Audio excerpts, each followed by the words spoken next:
میں آپ کی خدمت میں یہ بات پیش کروں کہ انقلاب کے آغاز سے لے کر آج تک ایران کی رینکنگ گلوبل کیپٹل پنشمنٹ میں نمبر 1 آتا جا رہا ہے. یعنی پچھلے 40 سال میں ایران ایک چیز میں نمبر 1 ہے دنیا میں, وہ ہے پھانسی میں. یہ ملاحظہ فرمائیے, یہ ویب سائٹ ہے ڈیتھ پینلٹی انفارمیشن سینٹر, اس کو آپ دیکھ سکتے ہیں. وہاں پر ایکسیکیوشنز اراؤنڈ دا ورلڈ کہ دنیا میں جو پھانسی کے سزا ملتے ہیں یہ کتنے ہوتے ہیں. سنہ 2022 میں کون نمبر 1 تھا پھانسی دینے میں؟ Country number 1 China, country number 2 Iran. یہ 2000 کون سا بھائی؟ 2022 تھا, ٹھیک ہے نا. 2021 میں کنٹری نمبر 1 کون سا ہے؟ چائنا. نمبر 2 ایران. اب دیکھیں چائنا جو ہے اس کی آبادی بہت زیادہ ہے, 1.3 بلین ہے چائنا کی آبادی. ایران کی آبادی 75-80 ملین ہے, ٹھیک ہے نا. اگر پر کیپٹا ایکسیکیوشن کے حساب سے دیکھیں تو ایران جو ہے بہت زیادہ ہے چائنا سے. 2021 ہو گیا بھائی, 2020 کو دیکھتے ہیں, 2020. اچھا 2021 ایران, 2020 کہاں گیا بھائی؟ 2020 آ جاؤ. 2020 چائنا نمبر 1, ایران نمبر 2 ایکسیکیوشنز کے نمبر میں. 2019 پھانسی, China number 1, Iran number 2. 2018 China number 1, Iran number 2. 2017 ٹھیک ہے نا بھائی, چائنا نمبر 1, ایران نمبر 2. بلکہ ایران نمبر 1 ہے, چائنا سے زیادہ ہے کیونکہ چائنا کی آبادی بہت زیادہ ہے ایران کے مقابلے میں. 2016 China number 1, Iran number 2. 2015 China number 1, Iran number 2. 2014 اسی طرح چلتے جائیں بھائی خمینی صاحب کے زمانے تک. اور یہ صرف آفیشل ہیں جن کو کورٹ میں سزائے موت ملتا ہے بھائی. وہ لوگ جو ڈسپیئر ہو جاتے ہیں, ان کی باری نہیں آتی, جن کی ایکسیڈنٹ ہو جاتی ہے, ٹھیک ہے, ایکسیڈنٹ کرائی جاتی ہے, جن کی سوسائڈ کرایا جاتا ہے, ان کو کچھ کھلایا جاتا ہے کہ بھائی وہ مر جاتے ہیں. یہ تو بہت زیادہ ہیں. یہ آیت اللہ سیستانی صاحب کے بھائی تھے, سید محمود سیستانی, سید بہت مشہور تھے. یہ جو لوگ علماء کو جانتے ہیں, یہ وہ سید محمود سیستانی بہت ہی فاضل آدمی تھے, مشہد مقدس میں رہتے تھے, اور بہت ہی عابد, بہت ہی مولائی, اور یعنی بہت ہی یعنی فوق العادہ انسان تھے وہ. ان کے شاگرد بھی یہی کہتے ہیں کیونکہ وہ خامنئی صاحب کے مرجعیت کے مخالف تھے. یہ بہت سال پہلے ان کو بلایا گیا تھا پولیس اسٹیشن میں انٹرویو کے لیے, پھر ان کو جوس پلایا تھا, کوئی اس کے بعد کر گئے, وہ بیچارے وفات ہو گئی ان کے متعلق بھی یہی مشہور ہے, کہا جاتا ہے کہ ان کو بھی خامنئی مروا دیا. تو اس طرح کے اپنے مخالفین کو مروانا کہ وہ کسی مقدمے کے بغیر مارے جاتے ہیں, وہ تو الگ ہے, ڈسپیئر ہو جاتے ہیں. شیعہ مراجع میں ایک بہت ہی عظیم القدر انسان تھے سید حسین طباطبائی قمی رحمہ اللہ. ان کی ولادت ہے سنہ 1865 کی.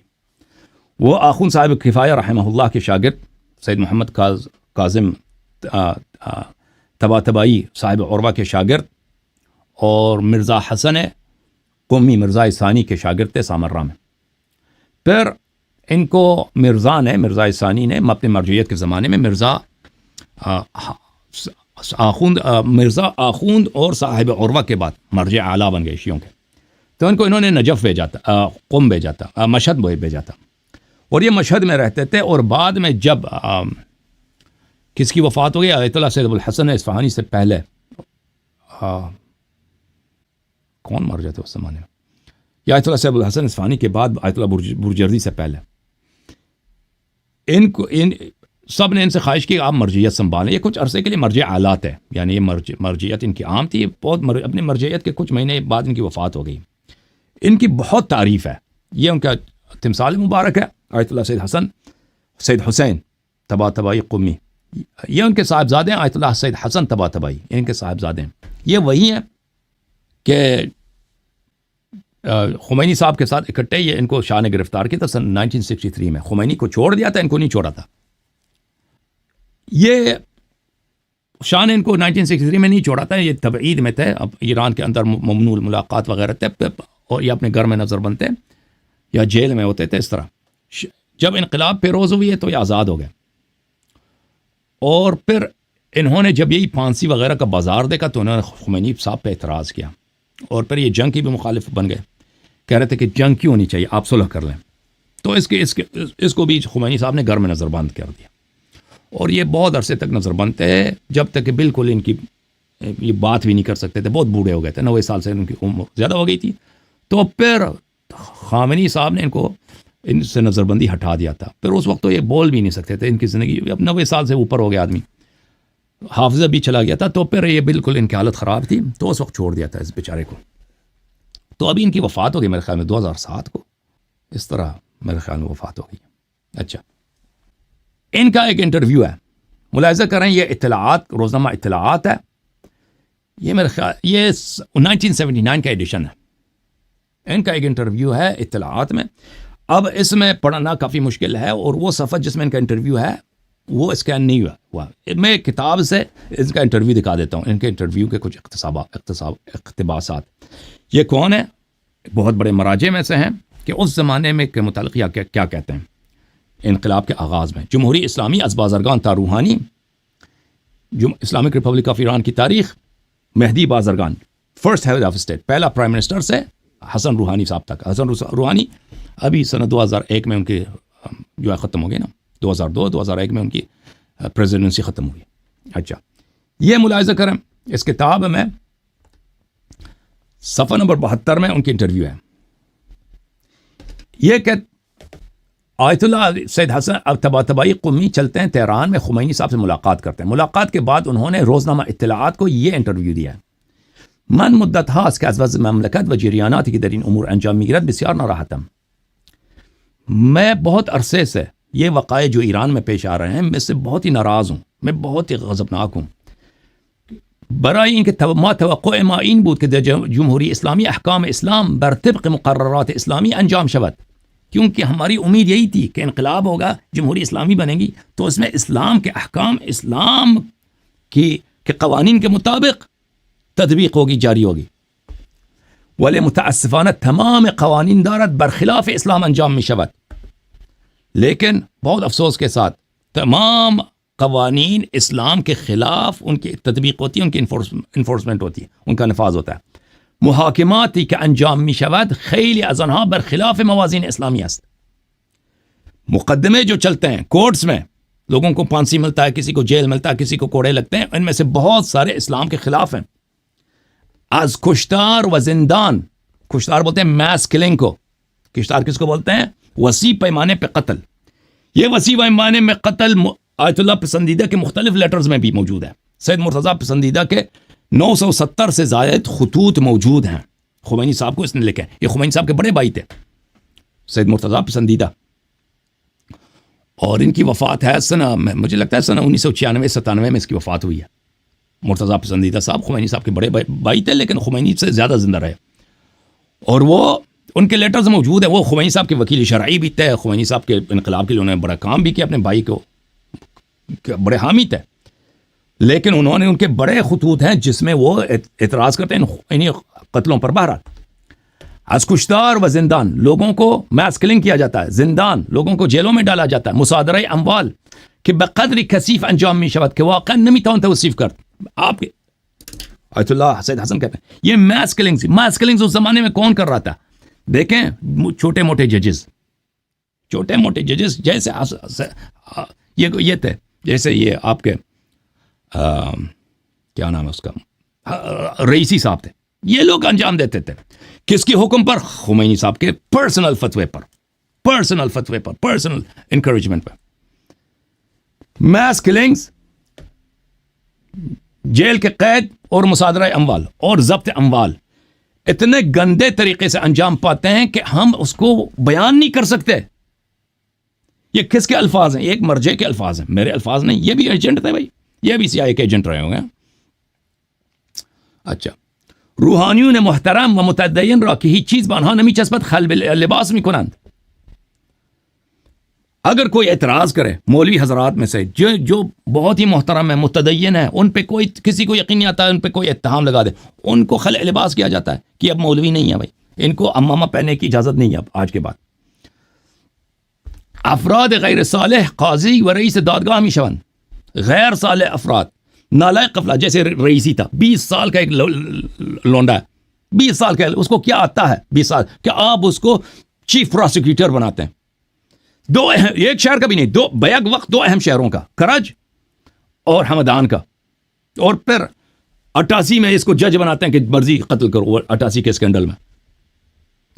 تمام ان مطالب را به ایشان گفتم، کہتے ہیں کہ میں نے خمینی صاحب کو یہ سب باتیں سنا دی ہیں، میں نے سب بتا دیا.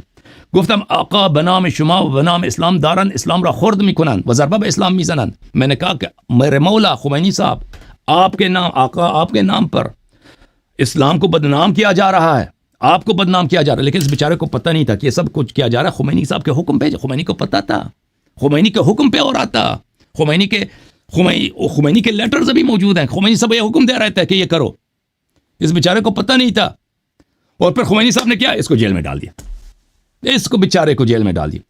وہی شخص دیکھیں، شاہ کے زمانے میں خمینی صاحب کا اعلامیہ موجود ہے کہ وہ کہتے ہیں کہ کیا جرم کیا، شاہ کو مخاطب کر، کیا جرم کیا یہ سید جلیل سید حسن قمی طباطبائی رحمت اللہ کہ تم نے اس کو جیل میں ڈالا ہے. کس جرم میں وہ جیل میں؟ سبحان اللہ سبحان اللہ. انقلاب کے بعد خود اسی بات کی وجہ سے کہ اس نے انٹرویو دیا، اعتراض کیا، جیل. اور یہ آخر تک جب تک خمینی زندہ تھا یہ اپنے گھر میں نظر بند تھا. اس کے گھر کے اوپر چھت تھا، گھر کے اوپر چھت ہوتا ہے، لازمی بات ہے، چھت کے اوپر ایک دروازہ ہے جہاں سے یہ بیچارہ کھڑے ہو کے، یہ بوڑھا آدمی، یہ 70-75 اس کی عمر تھی اس زمانے میں، ادھر جا کے گھر کے باہر تو آ نہیں سکتا بیچارہ، تو اس کے دروازے کو ویلڈر بیچ کے ویلڈنگ کیا تھا اس کے دروازے اندر کوئی نہیں جا سکتا. وہ ایک چھوٹا سا دروازہ پچھلے گلی سے، اس پہ بھی وہاں پہ ہر ایک کو جانے کی اجازت نہیں ہے، جس کے صرف اس کے گھر کے افراد جا سکتے ہیں. یہ خود تو گھر سے باہر بھی نہیں آ سکتا تھا بیچارہ. تو یہ چھت کے اوپر جاتا تھا، وہاں سے امام رضا علیہ السلام کی زیارت کرتا تھا. ان لوگوں نے وہ دروازے بھی ویلڈنگ کرا دیا کہ یہ چھت کے اوپر بھی نہ جائے بیچارہ. یہ ہم نے ثقات علماء سے باتیں سنی ہیں، اور یہ سید حسن قمی، اللہ جانتا ہے کہ میں نے ثقات علماء سے یہ سنی جو خمینی صاحب کے شاگرد تھے، اور وہ ابھی زندہ، انہوں نے خود مجھے بتایا کہ یہ اتنا شریف آدمی تھا، اتنا یہ کہتے تھے ایران میں کہتے ہیں نا آقا، بہت ہی زبردست انسان تھے، بہت ہی کریم آدمی تھے. وہ خود کہتے ہیں کہ ہم نے اپنی آنکھوں سے دیکھا خامنی اس کے گھر میں، یہی خامنی اس کے گھر میں چپراسی تھا، آغا حسن قمی طباطبائی کے گھر میں. ہم جاتے تھے نا علماء، وہ بہت بڑے خطیب تھے، وہ کہتے تھے ہم ملنے جاتے تھے تو یہ خامنی کا ڈیوٹی یہ تھا کہ چائے میں وہ شکر ڈال کے ہم سرو کرتا تھا، چپراسی کی حیثیت سے. انہوں نے کہتے ہیں، میں نے پوچھا کہ واقعی نہیں، کہ اللہ کی قسم کہہ کے کہتا میں نے اپنی آنکھوں سے دیکھا. یہ وہاں پہ چپراسی تھا یہ ملعون. اور پھر یہ صدر بنا، اسی کے صدارت اس سے پہلے یہ بیچارہ جیل میں تھا اپنے گھر میں، ٹھیک ہے نا. اور پھر خمینی مر گیا، یہ رہبر بنا، پھر بھی اس کو نہیں چھوڑا. تم شرم تو کرتے نا خامنی، اتنا نامرد جس کے گھر میں تم چپراسی تھے، تم نے اس کے نمک کھایا ہے، ہاں، تم نے اسی کو جیل میں رکھ کے رکھا، بے غیرت آدمی. اور وہ بھی کون؟ آیت اللہ پسندیدہ اپنے ایک لیٹر میں لکھتے ہیں، میں آیت اللہ پسندیدہ، اسی بات کو آیت اللہ پسندیدہ نے اپنے ایک لیٹر میں سید مرتضیٰ پسندیدہ نے اس طرح بیان کیا. سید مرتضیٰ پسندیدہ کون ہے؟ خمینی صاحب کے بڑے بھائی ہیں، یہ خمینی ہے، یہ اس کے بھائی آیت اللہ سید مرتضیٰ پسندیدہ، یہ روح اللہ خمینی ہے. یہ بیٹھ کے یہ اورنج جوس پی رہے ہیں، ٹھیک ہے نا. یہ خمینی صاحب کے بڑے بھائی تھے، اور ان کے وکیل شرعی بھی تھے، اور بہت مشہور معروف تھے. یہ ان کی تصویر ہے. اور یہ انقلاب کے بعد بھی خمینی صاحب کے ساتھ اس کا روابط تھے، لیکن وہ بہت سارے امور میں نقد بھی کرتے تھے، خط لکھتے تھے. 970 خطوط موجود ہیں ان کے. ان میں سے ایک خط ہے جو کافی مشہور ہے، اور یہ خط جو ہے، یہ خط ابھی تک نہ خمینی صاحب نے، کہ ان کا جو آفس ہے دفتر نشر و آثار امام خمینی صاحب کی جو آفس ہے، حسن خمینی صاحب چلاتے ہیں نا، احمد خمینی کے بیٹے، کہ ان کی نظارت میں سب ریکارڈ خمینی کے جو آرکائیوز ہیں ان کے ہاتھ میں. انہوں نے ابھی تک تکذیب نہیں کی ہے کہ یہ یہ بھی ان کے خطوط، ان کے انتقادی خطوط بہت ہیں. ایک جملہ یاد رکھو، پسندیدہ صاحب کے خطوط میں نے اپنے آنکھوں سے مختلف خطوط میں دیکھے کہ وہ خوشتار کے، یعنی ماس کلنگز کا شکوہ کرتا ہے اپنے بھائی سے کہ یہ ماس کلنگز ہو رہے ہیں، آپ کے قاضی یہ کام انجام دے رہے ہیں. اچھا ایک خط ہے ان میں سے کافی مشہور ہے لیکن اس کی اصل کاپی کسی کے پاس نہیں ہے، اگر ہے تو چھپا ہوا ہے، ٹھیک ہے نا، آگے ابھی تک میں نے نہیں دیکھا۔ اور وہ خط جو ہے ابھی تک دفتر نشر آثار خمینی نے دفتر نشر آثار خمینی جو ہے وہ بڑا تیز ہے، کوئی بھی خط اگر جعلی ہے وہ فوراً نفی کر دیتے ہیں کہ یہ جعلی ہے، اس کو ابھی تک انہوں نے تکذیب نہیں کیا۔ اور آیت اللہ پسندیدہ کے بیٹے بیٹیاں نواسے وغیرہ سب زندہ، انہوں نے ابھی تک اس کی تکذیب نہیں کیا۔ اچھا وہ خط کون سا ہے بھائی؟ وہ خط یہ ویب سائٹ ہے محسن کدیور صاحب کا۔ محسن کدیور صاحب منتظری صاحب کے شاگرد ہیں اور یہ عالم دین ہیں، اور ان کے پاس اجازہ بھی ہے اجتہاد کا آیت اللہ منتظری صاحب سے، اور سید حسن اس کے سید محمد روحانی وغیرہ کی بھی شاگرد رہ چکے ہیں۔ کافی سارے ان کے تحقیقات ہیں انقلاب اور روحانیت کے موضوع پر۔ جمہوری اسلامی از منظر برادر بزرگتر، از منظر برادر بزرگتر بنیان گزار، جمہوری اسلامی انقلاب کے مؤسس، جمہوری اسلامی کے مؤسس کے بڑے بھائی کے نظر سے، اس طرح کے عنوان سے ان کا ایک آرٹیکل ہے۔ وہاں پہ مختلف خطوط کو وہ لے کے آئے ہیں، مختلف خطوط کو، ان میں بہت سارے میں موجود ہے کہ کشتار وغیرہ، اور دوسرے جگہوں میں بھی آپ دیکھ لیں، کیہان وغیرہ اطلاعات کے آرکائیوز میں بھی آپ کو مل جائیں گے۔ سید مرتضیٰ پسندیدہ کے ایک خط میں دیکھیں، یہ ایک خط ہے ان کا جو ویکیپیڈیا میں بھی موجود ہے، اس میں یہ کہتے ہیں: سادات جلیل القدر را مثل حاج آغا حسن قمی سبت عن افتخار ازلی تشیع حاج آغا حسین قمی تاب ثرا و آقای حاج سید کاظم شریعت مداری مرجع بر حق شیعه مولا علی را به آن خفت خانه نشین میکنید و مرجعیت از آنها سلب میکنید۔ اپنے بھائی کے اعتراض میں کہتا ہے کہ آغا حسن قمی کے متعلق کہتے ہیں آغا سید جلیل القدر حاج آغا حسن قمی کس کے بیٹے ہیں؟ افتخار، شیعوں کا ازلی افتخار۔ یہ میں نے عرض کیا نا، ان کے والد صاحب آغا حسین طباطبائی قمی بڑے معروف ہیں، بڑے صاحب کرامات مانے جاتے ہیں۔ آغا حسین قمی طباطبائی، ان کی وفات سنہ 1947 آیت اللہ بروجردی کے سے پہلے، ان کے وفات کے بعد بروجردی صاحب مر جائے تھے۔ اچھا یہ جو آغا حسین قمی جو شیعوں کا ازلی افتخار، ان کے فرزند ہیں، اور آج آقائے سید کاظم شریعت مداری مرجع برحق شیعہ مولارا بآن خفت ذلت کے ساتھ تم نے ان کو اپنے گھروں میں جیل میں ڈال دیا، اپنے بھائی سے کہہ رہے ہیں ان کو جیل میں ڈال دیا تم نے، وہ مرجعیت، ان کی مرجعیت کو تم نے، ان کا مرجعیت تم سے نکال دیا، مرجعیت سے سلب کر دیا، کس دلیل پر، کس حق میں؟ اور ایک اور جگہ پہ وہ کہتے ہیں، ملاحظہ کریں، کہتے ہیں یہ این همه جنایات وقوع پیدا کرد که از ذکر آن بخود می لرزم، کہتے ہیں اتنے جنایات ہو رہے ہیں، لوگوں کو بے گناہ کو قتل کیا جا رہا ہے کہ ان کو میں جب یاد کرتا ہوں تو میں لرزتا ہوں کہ مبادا قطره‌ای از این خونها به سبب اخوت، یعنی برادری من و شما دامن من را بگیرد۔ میں اس بات سے لرزتا ہوں کہ میں آپ کا بھائی ہوں کہ ان بے گناہ جو خون بہائے جاتے ہیں ان میں سے ایک قطرہ آپ کے بھائی ہونے کی وجہ سے میری بھی دامن میں پڑ جائے، اس کی رسپانسبلٹی، اس کی ذمہ داری مجھ پہ بھی آ جائے۔ ملاحظہ کریں میرے محترم ناظرین، آیت اللہ سید محمد حسین طباطبائی قمی، اس کو تو سب جانتے ہیں نا، صاحب تفسیر المیزان، جو بہت مشہور معروف تفسیر ہے، اور یہ بہت ہی فاضل آدمی تھے۔ اب ہم ان سے اختلاف رکھتے ہیں کیونکہ بہت سارے لوگوں سے ایک مسئلے میں اختلاف ہو سکتا ہے، دوسرے مسئلے میں وہ صحیح بات کہہ سکتے ہیں، اس طرح تو نہیں ہے کہ ایک آدمی کے سارے بات غلط ہوتے ہیں۔ سید اور بالکل یہ مقلد حضرات جو ہیں ان کو تو بڑی تعریف کرتے ہیں نا، سید حسین طباطبائی قمی، معاف کیجیے، سید حسین طباطبائی تبریزی، ان کا اصل نام جو قاضی ہے، لیکن ایک قاضی کے نام سے نہیں پکارے جاتے۔ طباطبائی، آیت اللہ طباطبائی، یہ کدیور صاحب کا ہے، ویب سائٹ ہے، یہ کدیور صاحب نے بڑی تحقیق کی ہے، اگر آپ اس میں جائیں تو آپ کو وہاں پہ ایک دو آرٹیکل ملیں گے کہ طباطبائی قمی صاحب تفسیر المیزان، یہ جملہ بار بار وہ کہتے تھے۔ یہ انقلاب کے بعد ان کی وفات ہوئی، اور جب ان کی وفات ہوئی تو خمینی صاحب نے کوئی بیان نہیں دیا، کوئی ان کے ویب سائٹ میں کوئی رسمی بیان نہیں ہے کہ اتنے بڑے مفسر وفات ہو گئے ہیں اور اتنے بڑے مدرس، تو اس کی وجوہات ہیں۔ وہ ایک وجہ وہی ہے کہ مخالف تھے یہ انقلاب کے اور جمہوری اسلامی ایران کے اور خمینی صاحب کے۔ تو ایک جملہ ان کا بار بار تھا کہ وہ کہتے تھے اس انقلاب کا این انقلاب یک شہید داشت و آن ہم اسلام بود. انقلاب یک شہید داشت و آن ہم اسلام بود. کہتے تھے اس انقلاب میں صرف ایک شہید ہے.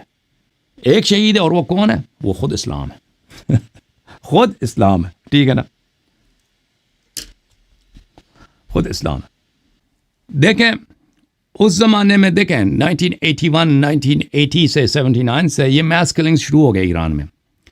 میس کلنگ جوڈیشری میں یعنی قضاء میں، دادگاہ میں، عدالت میں. اور میس کلنگز ہوتے تھے جو مثلا بغیر کسی دادگاہ کے ویسے ہی لوگوں کو غائب کیا جاتا تھا، علماء کو، صالحین کو. اور میں نہیں کہنا چاہتا کہ جس کو بھی قتل کیا جاتا تھا وہ اچھا آدمی تھا، نہیں، سب بے گناہ نہیں تھے.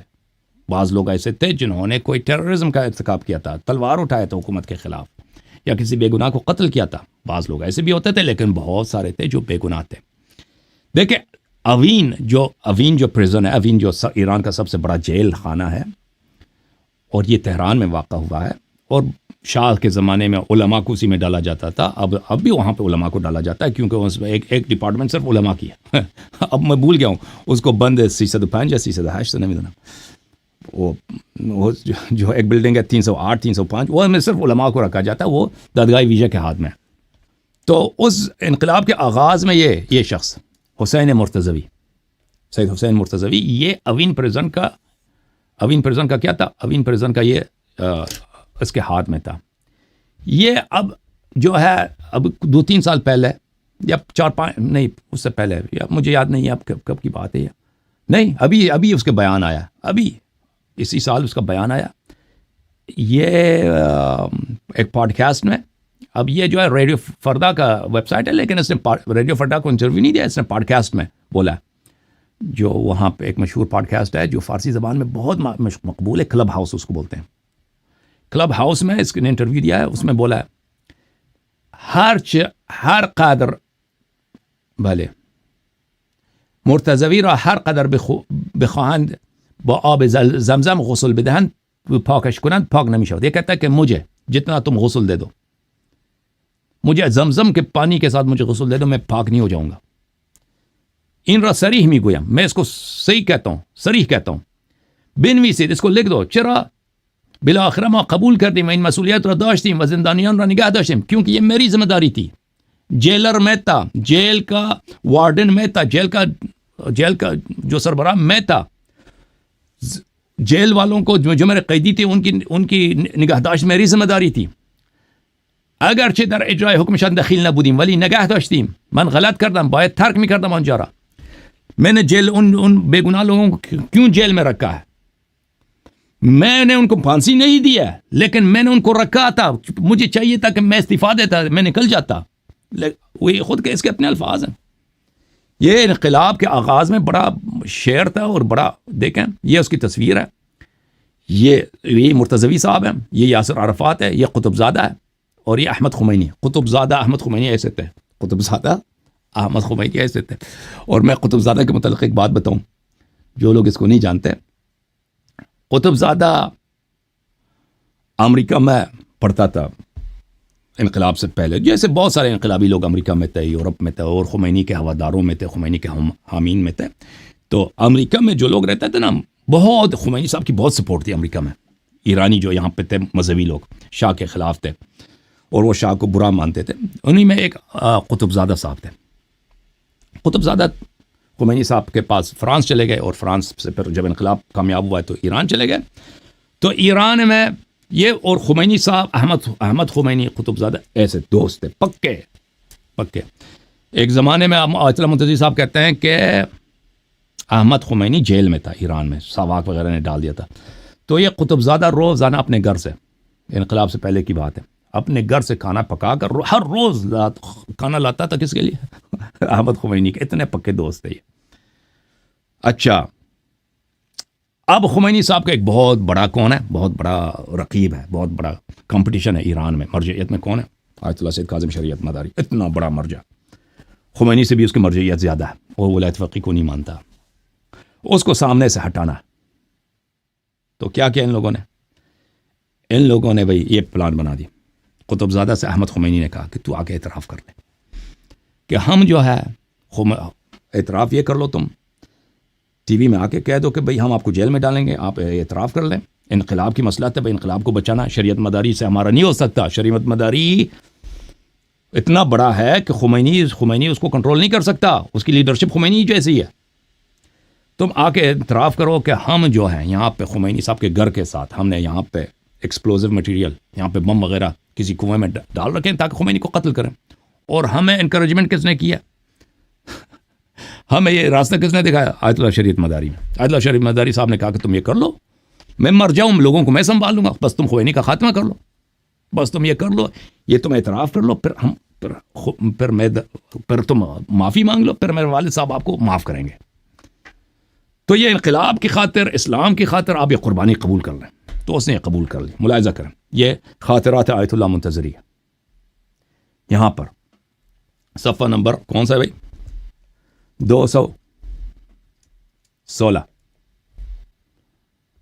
216 میں کہاں گیا بھائی وہ واقعہ؟